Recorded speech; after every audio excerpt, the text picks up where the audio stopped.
Hello. Tonight we're going to talk about being other-oriented. This means not being self-oriented, but putting precedent on what others want. There's a story that Abraham tells about Esther. She went in the ladies' room, and a child, maybe 5 years old, had locked herself, or at least could not unlock the bathroom door. The mother was right on the outside. And so the mother crawled in underneath the door and unlocked the door and brought the child out. And Abraham says, Esther was thinking, wow, she should get the Mother of the Year award for doing that. And Abraham says, well, wouldn't it have been easier for the child to crawl underneath? And what you teach your children about rescuing them, that you will be the ones to come and rescue them, they become disempowered. And then they get locked into places and situations.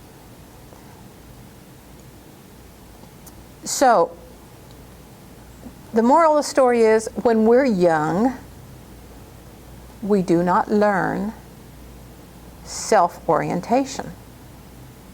We learn to please other people, please our mothers, grandmothers, teachers, next door neighbor.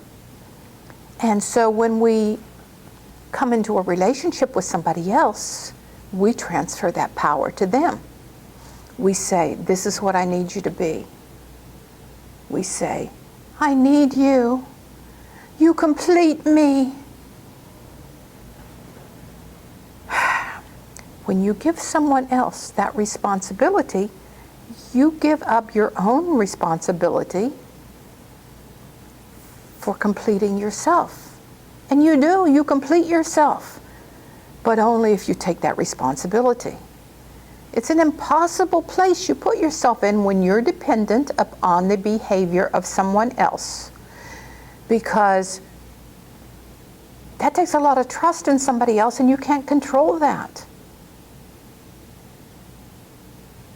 And they feel bound. They don't feel free, because your happiness is on their shoulders.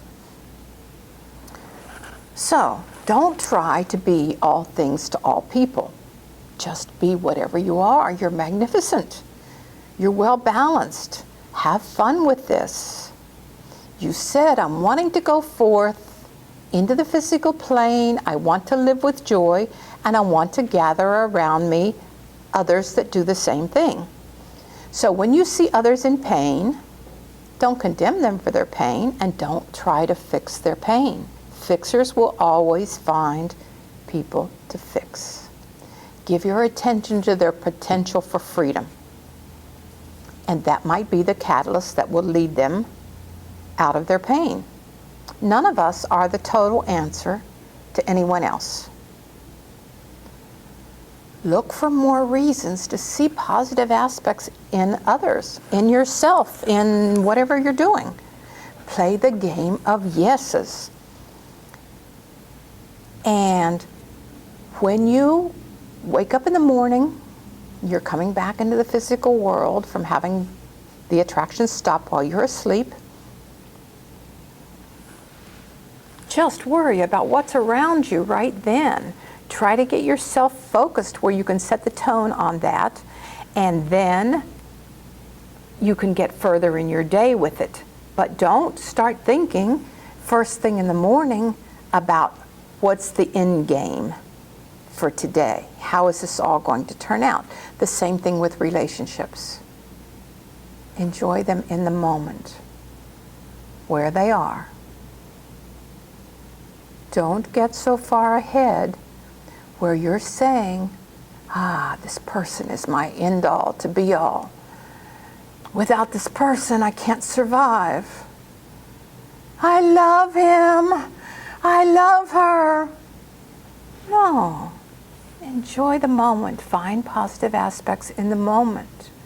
And take on the responsibility for putting your own love, your own joy into your life. That's it for this week. Have a great week. Go forth and prosper.